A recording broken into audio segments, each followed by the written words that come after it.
ದಾವಣಗೆರೆ ದಕ್ಷಿಣ ಕ್ಷೇತ್ರದ ಉಪಚುನಾವಣಾ ಅಖಾಡ ರಂಗೇರಿದ್ದು ದಾವಣಗೆರೆ ಕಾಂಗ್ರೆಸ್ ಅಭ್ಯರ್ಥಿ ಸಮರ್ಥ ಸೂಕ್ತ ಅಭ್ಯರ್ಥಿ ಅಂತ ವಿಶ್ವಕರ್ಮ ಮಹಾಸಭೆ ರಾಜ್ಯಾಧ್ಯಕ್ಷ ಕೆಪಿ ನಂಜುಂಡಿ ಹೇಳಿದ್ದಾರೆ. ಶಾಮನೂರು ಶಿವಶಂಕರಪ್ಪ ಕೆಲಸ ದಾವಣಗೆರೆಗೇನೆ ಮಾದರಿ. ಹಿಂದುಳಿದ ಸಮಾಜಗಳು ಕಾಂಗ್ರೆಸ್ ಪಕ್ಷದ ಜೊತೆಗಿರಬೇಕು ಅಂತ ಕೆಪಿ ನಂಜುಂಡಿ ಹೇಳಿದರು.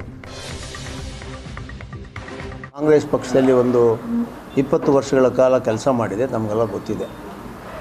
ಅದಾದ ನಂತರ ನಾನು ಯಡಿಯೂರಪ್ಪನವ್ರು ನಮ್ಮ ಮನೆಗೆ ಬಂದರು, ನನ್ನನ್ನು ಕರ್ಕೊಂಡು ಹೋದರು. ಅವರು ಕೂಡ ರಾಜ್ಯಾದ್ಯಂತ ಅವ್ರ ಜೊತೆಲಿ ಸುತ್ತಾಡದೆ ಅವ್ರನ್ನ ಮುಖ್ಯಮಂತ್ರಿ ಆದರು, ನನ್ನನ್ನು MLC ಕೂಡ ಮಾಡಿದ್ರು. ಅದಕ್ಕೆ ನಾನು BJP ಪಕ್ಷಕ್ಕೆ ಆಭಾರಿಯಾಗಿದ್ದೇನೆ. ಜೊತೆಗೆ BJP ಪಕ್ಷ ನನ್ನನ್ನು MLC ಆಗಿ ಗುರುತಿಸ್ತೇ ವಿನಃ ಸಮಾಜದಲ್ಲಿದ್ದಂಥ ಅನೇಕ ಸಮಸ್ಯೆಗಳನ್ನು ಬಗೆಹರಿಸೋ ನಿಟ್ಟಿನಲ್ಲಿ ಅವರು ಪ್ರಯತ್ನ ಪಟ್ಟಿಲ್ಲ.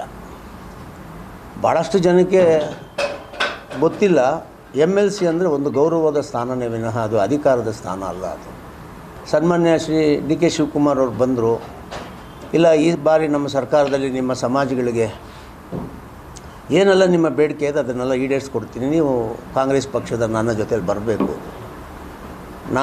ನನಗೆ ಇನ್ನೂ MLC ಅಧಿಕಾರ ಇದ್ದರೂ ಕೂಡ ಸಮಯ ನಾನು ರಾಜೀನಾಮೆ ಕೊಟ್ಟು ಕಾಂಗ್ರೆಸ್ ಪಕ್ಷಕ್ಕೆ ಹೋದೆ. ನನಗೆ ನಂಬಿಕೆ ಇದೆ, ನಮ್ಮ ಸಮಾಜಕ್ಕೆ ಸಾಮಾಜಿಕ ನ್ಯಾಯವನ್ನು ಕಾಂಗ್ರೆಸ್ ಪಕ್ಷ ಕೊಡುತ್ತೆ. ಸೊ ಇಂಥ ಸಂದರ್ಭದಲ್ಲಿ